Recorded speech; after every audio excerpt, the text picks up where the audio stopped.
हनुमान जी ने राम जी को बताई कि मैंने रावण को तरह तरह तरीके से समझाया, लेकिन रावण नहीं माना है। वो सीता वापस करने के लिए तैयार नहीं हो रहा है और सीता मैया का दुख मुझ पर देखा नहीं गया। हे प्रभु, ऐसी हालत हो गई है माता सीता की कि देखा नहीं। अब आप देर न करें और हम बंदर भालुओं के साथ उस लंका पर चढ़ाई करने की तैयारी करें। रावण मानने वाला नहीं है। देखिए,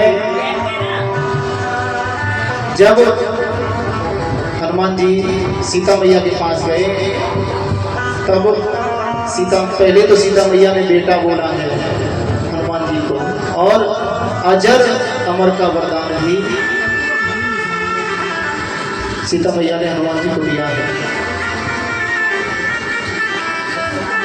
और इसी सुंदरकांड पाठ में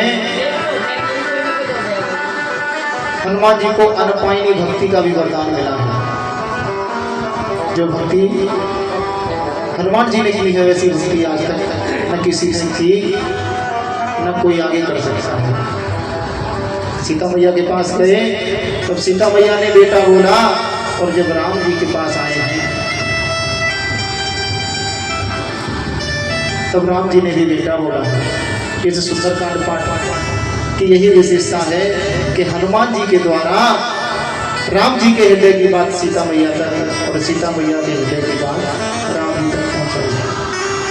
मीडिएटर ऐसा होना चाहिए, मध्यस्थता करने वाला ऐसा होना चाहिए। हाँ, जब सीता मैया के पास गए तो सीता मैया रो रही थी। राम जी के गुणगान किए तो सीता मैया के चेहरे पर हंसी आ गई।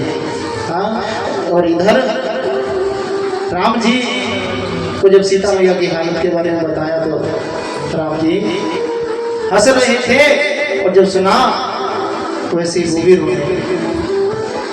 मीडिएटर ऐसा होना चाहिए। ऐसा नहीं होना चाहिए कि जहां बात बन रही हो वहां पर बात को बिगाड़।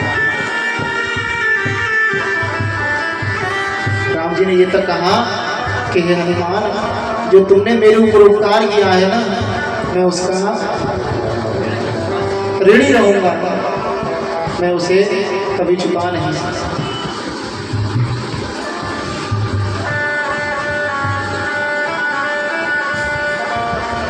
बोले हनुमान जी महाराज की, लखन श्री रामचंद्र भगवान की। इसलिए हो देवों में देव हजारों हैं मेरे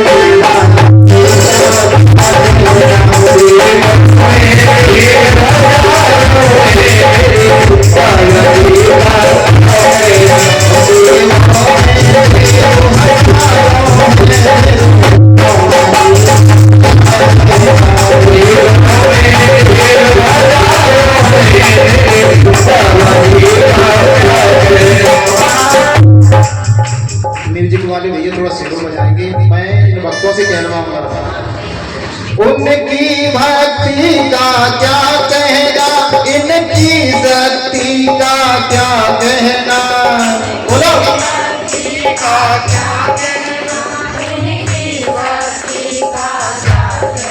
तो इनकी भक्ति का क्या कहना, इनकी शक्ति का क्या कहना।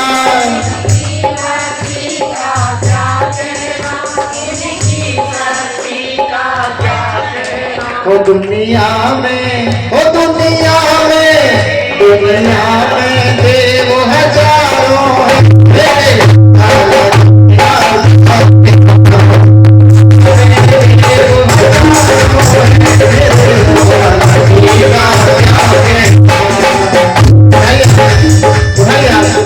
तालियों में सेवा करते हुए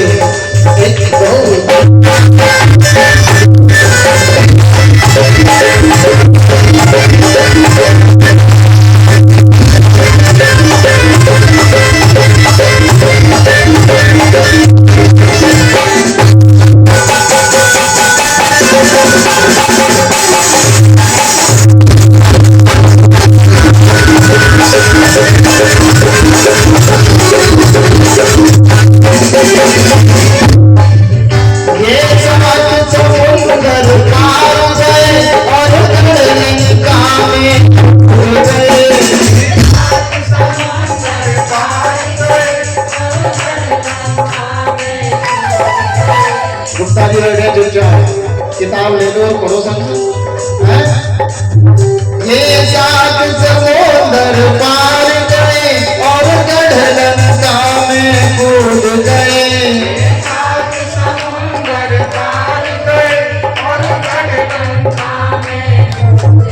वहां जाकर ओ रावण को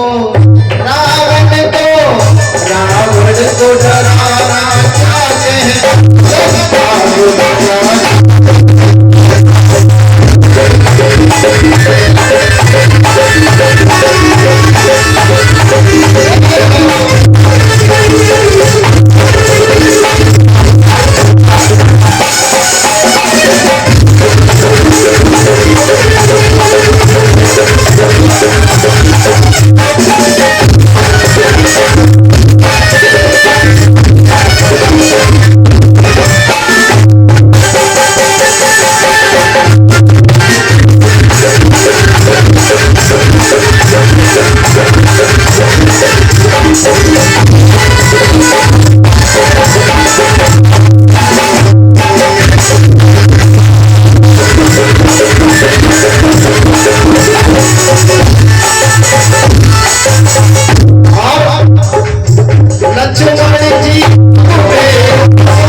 लक्ष्मण जी जब में हो